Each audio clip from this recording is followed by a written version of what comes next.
E aí, o que você acha? Sabe, em momentos como esse, a gente menospreza o poder do silêncio. Isso quando dou palestras, treinamentos, né, e eu faço alguma pergunta assim para as pessoas, né, ou criamos momentos reflexivos e tem pessoas que não sabem lidar com o silêncio. E daí, tipo, fica isso, né? Faz sentido? Silêncio funeral, sabe? Né? Tá todo mundo pensando. Exato. Daí tem a pessoa que fica incomodada. Não, mas você está pensando alguma coisa? O silêncio é terapêutico.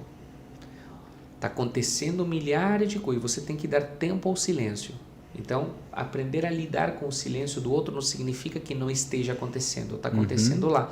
A pessoa tem o seu momento reflexivo, né? Lembra, a gente quer sempre as respostas, mas a gente se faz as perguntas certas. Esse é um momento reflexivo para a gente começar a se fazer perguntas certas, né? Tem dinâmicas, por exemplo, de trabalho. Estava esses dias falando com 3 empreendedores, donos de uma empresa, né? E eles, no conceito de nós temos que estar na empresa trabalhando o tempo inteiro, porque isso é meio de uma crença de capacidade. Se eu não estou, eu não sou bom o suficiente, eu tenho que me matar trabalhando. Essa era a essência que chegamos, né? O que era? Sabe, não pegava férias, não tinha tempo com a família, não sabia o que era ter vida fora do trabalho, porque foi dentro dele, a gente vive para trabalhar, né? Era mais ou menos isso. Tem que estar o tempo, me provar capaz, fazendo, né? E daí é engraçado que estávamos, né, os 4, e daí veio a reflexão e veio a questão do silêncio, né? E daí esse que se cobra mais, né? Não vou dar nomes, né, porque pode assistir, mas ficou em silêncio e o sócio dele... Mas você não vai falar nada? O que era? Tipo, esperando... Eu falei a mesma coisa que eu estou falando agora. O poder do silêncio. Calma. A resposta, ela vai vir. Ela não necessariamente chega por você agora, mas ela precisa chegar até você. Vai chegar depois, numa conversa com vocês, tomando um banho, sabe? No momento, fora a pressão do dia a dia, a resposta chegará, seja dentro de você ou através de você. Mas a gente precisa valorizar o poder do silêncio, ainda mais com as coisas tão importantes, né? Você falou aí da questão não vamos trabalhar 12 horas ou de trabalhar 20 horas e a pessoa não ficou rica. Mas você terminou a frase do silêncio, ali antes do silêncio, quem você quer ser. E aí, quem você quer ser nesse sentido?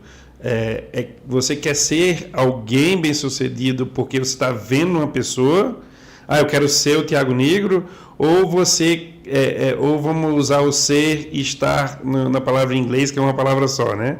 Então, onde você quer estar, talvez, eu acho que é o provocante do negócio, da tua fala, para as pessoas que estão em casa aí nos assistindo. Ou até você pode até me explicar melhor, você quer ser ou onde você quer estar, né? Porque a gente está aí se inspirando a melhorar e no nosso caminho, sem ter que imitar o caminho do outro.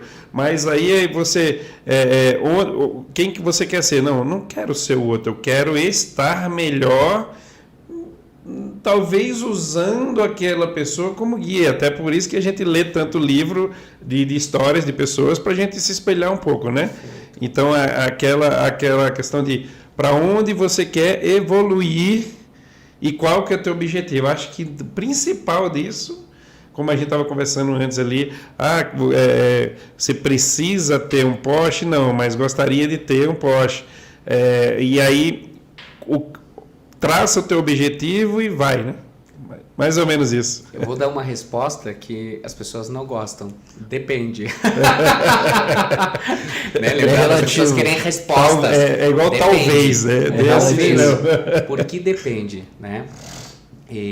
Tem vários fatores, né? A gente está aqui a modo de tornar andragógica, né? Como adulto aprende, uma maneira lógica.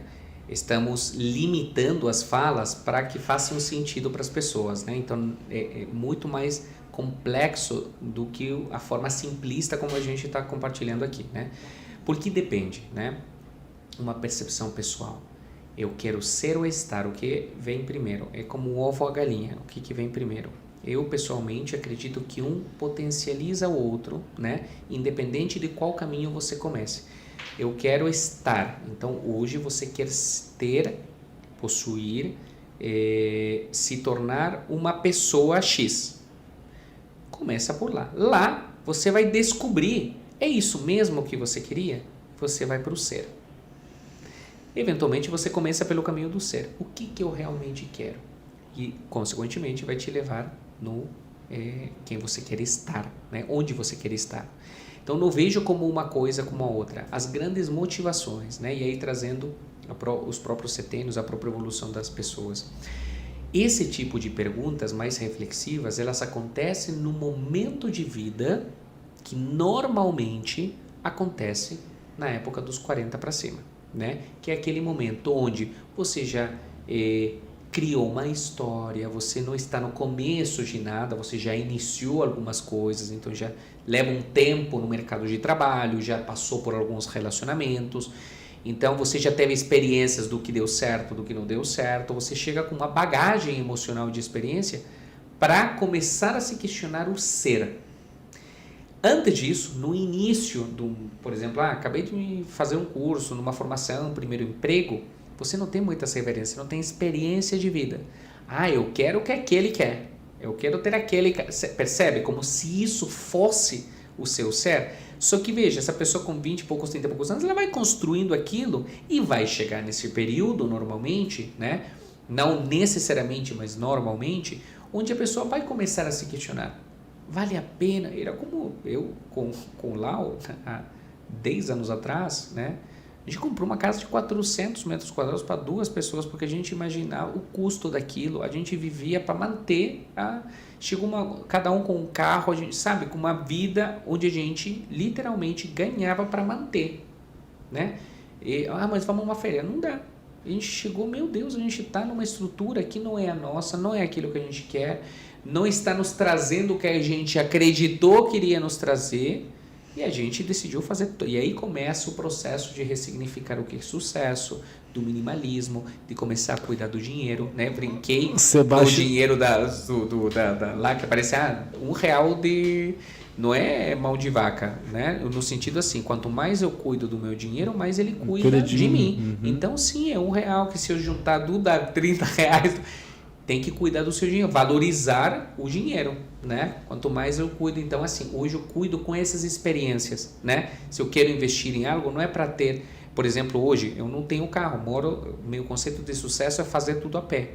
Meu trabalho, quando viajo, me permite fazer de Uber. Então, para mim, hoje, ter um carro, se for ter um carro, tem que ser uma Evoque da Land Rover, né? É isso. Eu acho maravilhoso esse carro, né?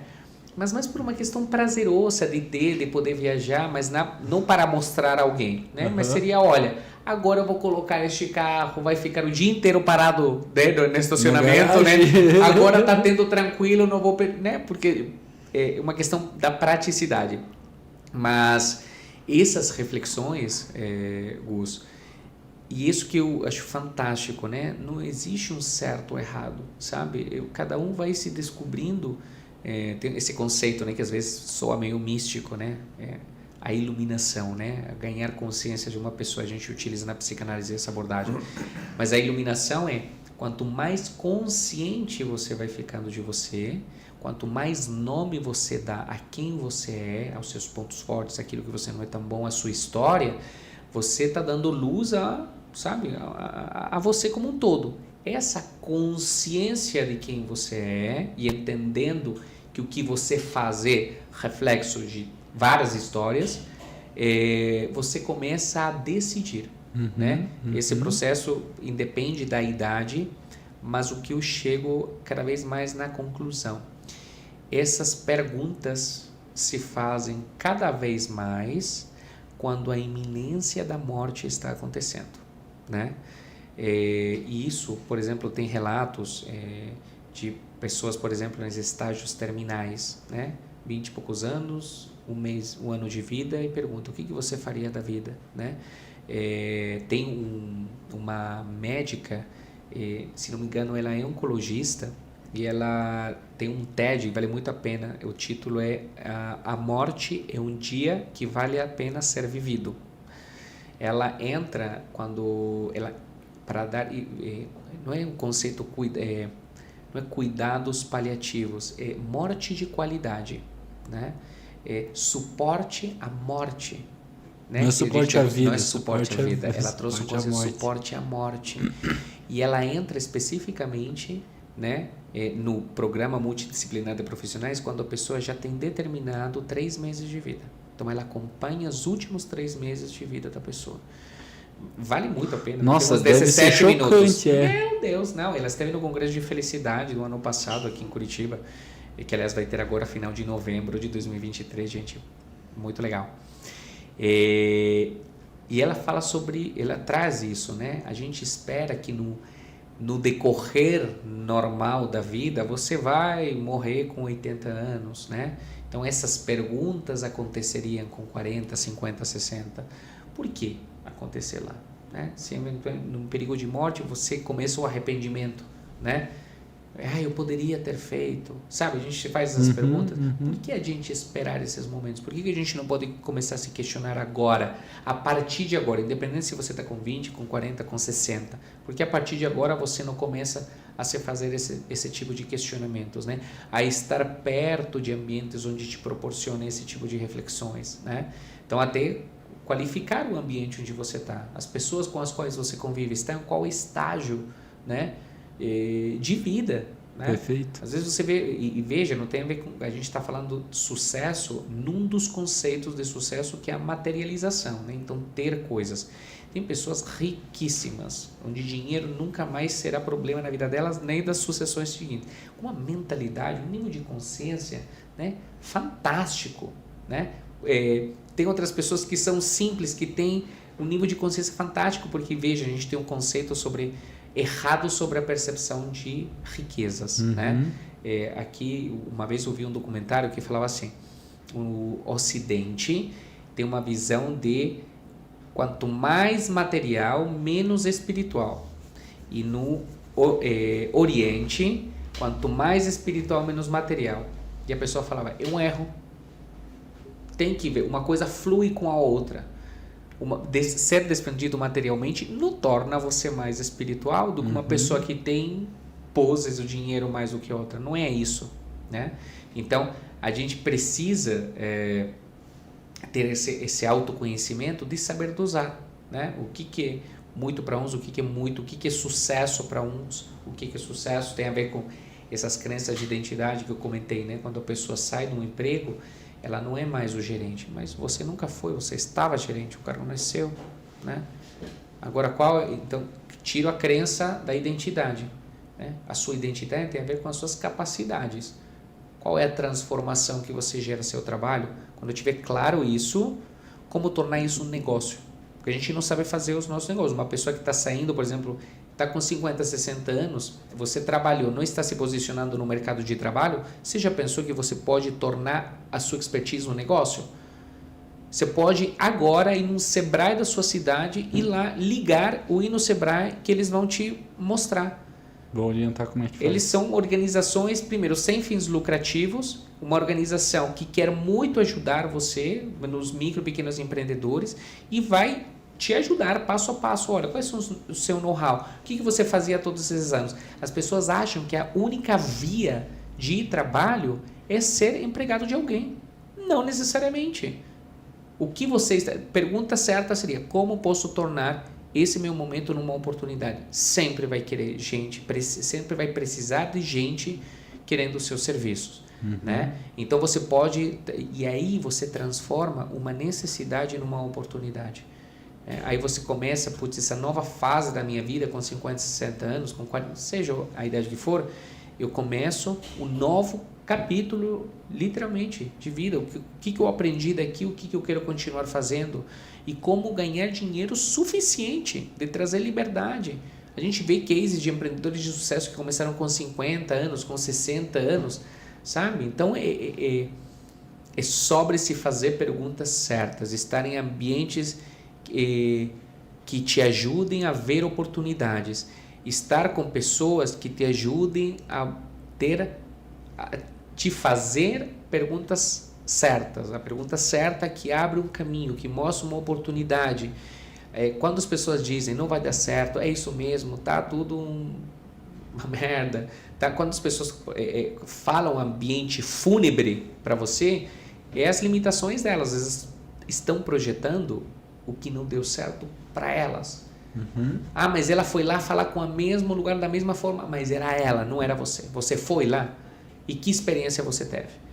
E você está dizendo todo mundo porque você foi falar com 3 pessoas e só 3 te falaram, e você está falando todo mundo? Você está avaliando quais são as possibilidades. Como diria uma empreendedora, a Priscila Selo, né? Ela diz assim, eu só acredito em Deus, pro resto quero números, né? E aí ela diz assim, né? Mostre dados. Se você diz todo mundo, quantas pessoas são todo mundo, né? Eu tentei várias vezes, quantas? Né? A mesma coisa, nossa, estou atarefado, tenho milhares de coisas para fazer, quantas? Porque milhares é diferente de 4, de 10, de 15, de 58, compreende? Então o nosso cérebro, ele é muito fatalista, de uma forma geral.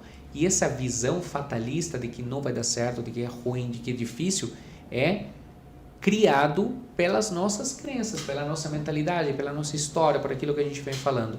Então você só vai literalmente, o Joe Dispenza que falou, o seu passado conhecido criará o seu futuro previsível. Boom. Só vai Deu fazer tempo isso. ainda de lembrar. Veio, Veio a iluminação. Iluminou. Joe Dispenza. Maravilhoso.